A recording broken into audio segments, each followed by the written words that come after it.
This story is personal. It's painful. But in the end, it's about how I was pushed too far and how I made sure the person who tried to destroy me destroyed himself instead.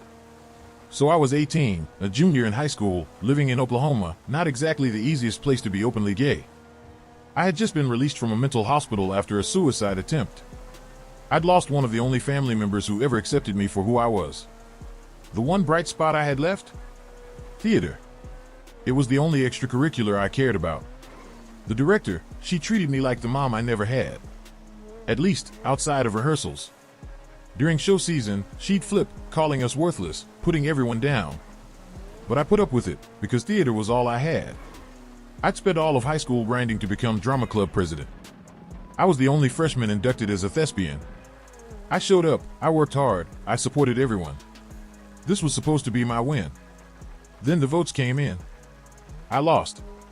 At first, I was okay with it. I figured, maybe the other guy, let's call him Ben, just campaigned better. Until I found out what really happened. Ben had been going around telling everyone that I was unstable and that I had gone to the hospital for drug abuse. Let me be crystal clear. I've never done drugs in my life. Not once. But that lie? It spread. Fast. And when I went to the theater director, the woman I looked up to, and told her what was going on, she shrugged. Everyone has a right to free speech. Then she added, maybe if you hadn't reached out for help, this wouldn't have happened. It didn't stop there. The lie got so big the police raided my car, my locker, and even my house. They busted our front door in. My parents thought I was on meth. They didn't believe me. Then one night after work, some guy jumped me in the parking lot, said he heard I was holding. I had nothing. But I still got beat up. I almost lost my job, my only income, because of Ben's lie. I was humiliated. Alone. And furious. So I did something about it. I found out which colleges Ben had applied to, his top 10 liberal arts schools, most of which had already offered him scholarships. I gathered screenshots of the horrible things he said about me. I packaged up all the proof. And I sent it to every college he applied to. The process was slow. It took a while for the admissions departments to verify the evidence wasn't doctored. But once they confirmed everything, they rescinded his offers. Every last one. His acceptances?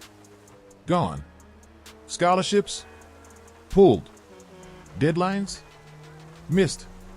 He couldn't reapply even if he wanted to. And then I heard this. His mom, a special ed teacher, told him that when he turned 18, he'd have to find somewhere else to live. She was done supporting him.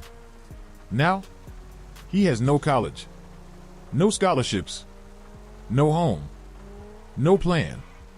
I won't lie. I feel a little bad, but not enough to regret it. Because let me say this loud and clear. Don't mock people's mental health. Don't lie to get ahead. And don't try to ruin someone's life unless you're ready for them to fight back. I haven't spoken to anyone from the theater group since. They believed the lie. They treated me like garbage. They let the rumor define me. So I walked away.